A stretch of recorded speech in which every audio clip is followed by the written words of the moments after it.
All right. Joining us also to discuss about the CAF Champions League and also the CAF Confederation Cup is a sports journalist. Robert Olimene joins us this morning. Robert, happy Sunday to you. Thank you very much for joining. This time around, it look like you're joining the Kano Pillars jersey or a platoon? That's Kano Pillars, right? Or platoon? Or Kwara United? Oh, okay. I wanted to send you back to ball. All right, that's the Kwara United jersey. Welcome, Rivers United, through to the group stage. But I have a question for you, Robert. Nigerian football. A lot of persons are celebrating Rivers United, but it seems to be going into a decline when you look at Nigerian club sides struggling against not even the North Africans right now, even the countries from Mozambique, the countries from the East African regions. What can we do to further improve the performance? Now we have a new season. Teams are playing for top spots and hoping to qualify for to go to the continent. But it seems that when they go to the continent, it's more about an appearance and get the amount of money CAF gives to them, and they come back again, they start the same process again. How can we get past or hack these competitions and not just be a participant, but also try to compete? Well, hacking the setup and trying to compete favorably, we need to be very honest with ourselves and improve the environment in which we play the league. And I am sure that maybe some of the things I'm about to say now might not sit well with some people, but I will still say them anyways. I have come to understand something in recent times, and you begin to look at the mindset of teams when it comes to playing games, when it comes to playing tournaments, and you ask yourself this question now: what exactly is the problem? Is it a psychological barrier in this case, or is it just that the players in our league are not good enough?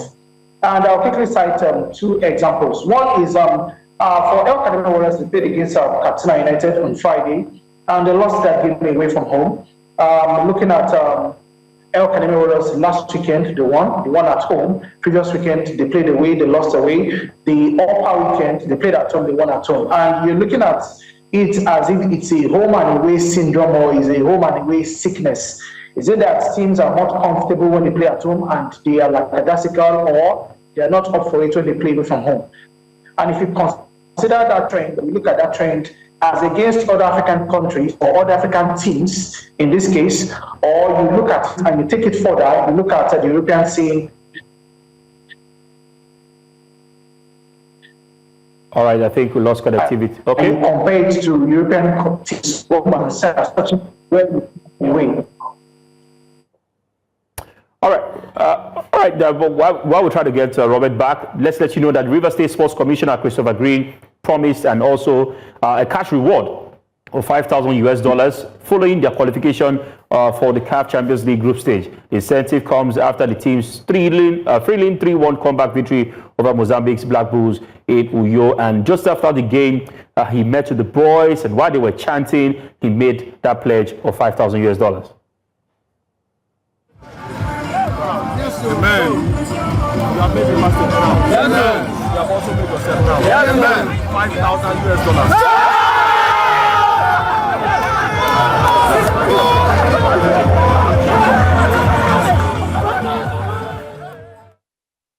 Motivating factor, it is money when it comes to sports in Nigeria and other parts of Africa. Victor, $5,000, that's approximately, depends on how you want to change the money. You look at maybe around 6 million naira, with what has been promised for Rivers United. Looking at ahead now, the future is, the road is still far. $700,000 at least to be gotten by Rivers United from CAF. But it can also make more monies going into the knockout phase.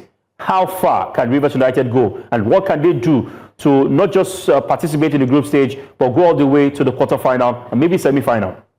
I think that they have the capabilities of going really far out there. I was talking about Rivers United. But I wanted to jump on something that was being mentioned earlier on, and that's what Robert Olimene was saying, my brother. I think that we're not looking at the fact that the way they run their things over there, looking at these other countries, even the likes of the Ethiopian, Tanzanian leagues, have some teams that can pay an exorbitant amount of money, considering our own stance now, when you're talking about money in comparison with ours. You look at the welfare, the facilities that they have at these clubs, are the ones that make the Champions League and the CAF Confederations Cup, and you wonder, how won't they keep beating us? How won't they keep, rubbing shoulders with us and pushing us away, right there when it comes to the interclub level? I think we are not saying the fact that there are some things happening in those leagues that are not happening for us right here. For example, the way their technical departments are set up, just that alone actually is an added advantage, a bigger hedge against the Nigerian clubs that we see right here. The stadium that they play in, things that they do from time to time. These are the questions that we should be asking ourselves. How do we make our facilities better? You look across different cities. How do we set up the lower rungs of the ladder when it comes to football being played right there? The club level, the academies, what are they teaching? What are they doing? And then how does it translate to bettering the NPFL? How do we make the competition better? It's not just about talking about the home games. Because, for example, now, Bayelsa United have suffered quite a lot at home this season. But they've won away from home. So it's not just the mentality. There's a lot of things that need to be worked to ensure that we get the right process on, and we ensure that across board the teams are ready to rub shoulders with the Alacrities of this world, the Mamelodi Sundowns of this world right there, and not wait to be whitewashed.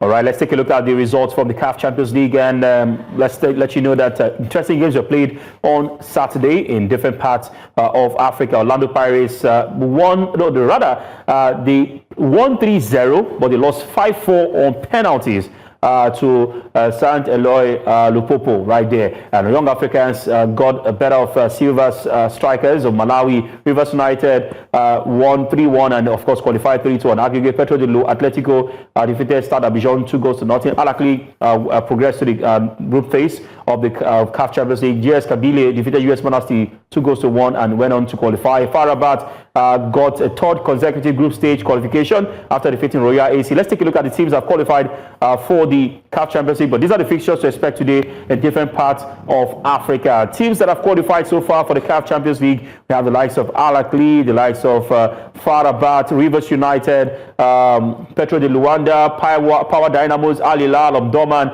El Lupopo, Young Africans, GS Kabylie, and of course Asfar. Other teams will join today. Remo Stars also may join and may not join, but they determine on the outcome. But they have an uphill task, and they've been talking about doing a remotanda, but I don't know how possible that is. But in the world of football, anything can happen. But they play against Mamelodi Sundowns at the Vesve Stadium, an important game for them, and a lot of Nigerians have written the game off, especially with the first leg scoreline. But Victor, in less than a minute, do you think Remo Stars can get a job done? No, I do not think so. Why? Because if they have come up with the setup that they came up with in Abeokuta, in the second leg, I would easily forgive them. It would be easier for them to do that in the second leg and try to pull something. But if they had gone with a different setup in the first leg, I think they might have gotten something out of that game and just tried to lay their whole beat in the second one. So I think it is hard because now we have gotten the setup wrong.